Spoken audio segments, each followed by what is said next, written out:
This is Steve Ridgel, and we're kind of giving a little insight into my new book, Wounds into Scars, helping your sin wounds become spiritual scars. You can order that book from 21st Century Christian. Through October, it's 20% off, free shipping, so that's a good deal. Well, the first part of the book talks about sin. The first chapter talks about knowing the enemy's blueprint, his battle plan, how Satan works, and we talk about that. The second chapter in the book talks about the enemy's close, so be aware, be alert. Our enemy, we use the First Peter passage that your enemy, the devil, prowls around like a roaring lion, seeking who he can devour. Satan wants to eat you alive. He does. Satan wants to destroy you. And we talk about watching out for Satan and being aware of Satan.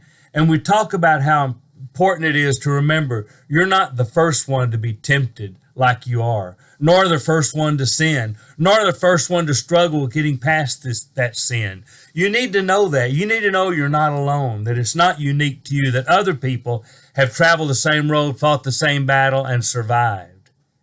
You need to know that sometimes, we talk a little bit about Joseph. He escaped temptation by running.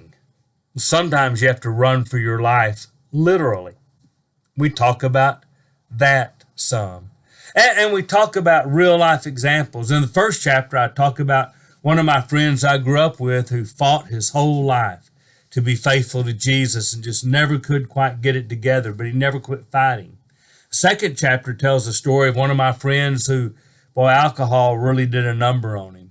But he fought it, and he decided he didn't want to live that way. And he worked hard at it. Now he's been sober a number of years, but I remember the early days of walking through that with him and watching him fight his battle for sobriety.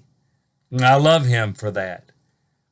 And so we want you to know the reason I wrote this book is because a lot of you, like I have been in my life sometimes, and like a lot of other people I know, you love Jesus deeply and desperately.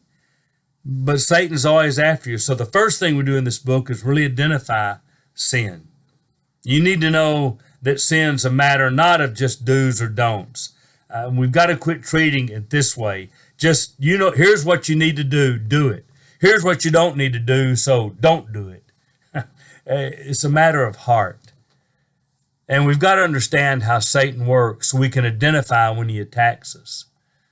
And we've got to know that Satan's always around and he wants to devour us and destroy us. So we watch out for it. Not the first and not the last one to be tempted. So a good, hard, honest look at sin will go a long way toward helping you overcome it. This is Steve Ridgel, thankful that God's redeemed and healed me.